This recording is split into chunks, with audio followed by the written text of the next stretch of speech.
মিন আলফি শাহর, না এর চেয়েও শ্রেষ্ঠ, এর চাইতেও বেশি। হাজার মাসে অর্থাৎ 1000 মাসে হয় 83 বছর 4 মাস। তো কদরের রাতে যদি আমরা ইবাদত করি তাহলে 83 বছর 4 মাস ইবাদত করলে যে সওয়াব, সে সওয়াব আল্লাহ তাআলা আমাদের আমলনামায় নসিব করবেন। তো আমরা যেন এই কদরের রহমত বরকত থেকে যেন আমরা বঞ্চিত না হই।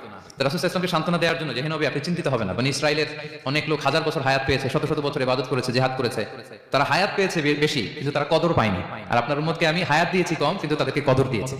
সুবহানাল্লাহ বিহামদি, লাইলাতুল কদর দিয়েছি, যে কদরের রাত হাজার মাসের চেয়েও সেরা।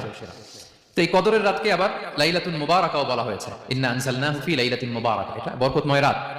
ফিহা ইউফরাকু কুল্লু আমরিন হাকিম, সব বিজ্ঞচিত প্রাজ্ঞচিত বিষয়ের ফয়সালা হয়। এটা বেসিক্যালি একটা বাজেট রাত বলা যায়। এই রাতে আগামী 1 বছরে আমাদের কি ঘটবে না ঘটবে আল্লাহ তাআলা এটার বাজেট করেন, এটাকে রিভাইজ করেন। সো এই রাতটা অনেক গুরুত্বপূর্ণ।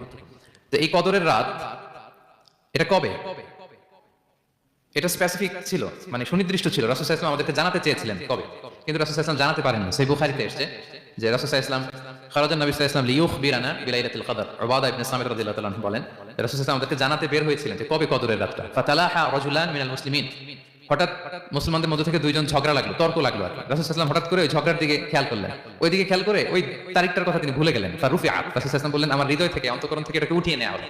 এখন আমি মনেই করতে পারছি না এটা কি 23 না 25 না 27 না 29, আমি মনে করতে পারছি না। এজন্য রাসূল সাল্লাল্লাহু আলাইহি ওয়াসাল্লাম বলেছেন যে তবে আমি এতটুকু মনে করতে পারছি, ফালতামিসুহা ফিল আশরিল আওয়াখিরি ফিল বিত্রি, রমাদানের শেষ দশকের বেজর রাত্রিগুলোতে তোমরা কদর তালাশ করো। বেজর রাতে যদি তোমরা কদর তালাশ করো তাহলে এই কদর সুনিশ্চিতভাবে তোমরা পাবে। তো এই জন্য স্কলাররা সবসময় বলেন যে লাস্ট 10 days অফ রমাদান খুব গুরুত্বপূর্ণ, সবচেয়ে the cream time of Ramadan. I repeat, এটা রমাদানের একেবারে মাহেন্দ্রক্ষণ।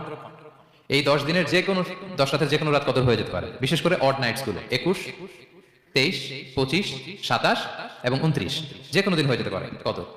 সো বুদ্ধিমানের কাজ হচ্ছে আমরা যেন রমাদানের শেষ 10 রাতে লাগাতার একইভাবে একই স্পিডে আমরা যেন ইবাদত করি, কোনো রাতে বেশি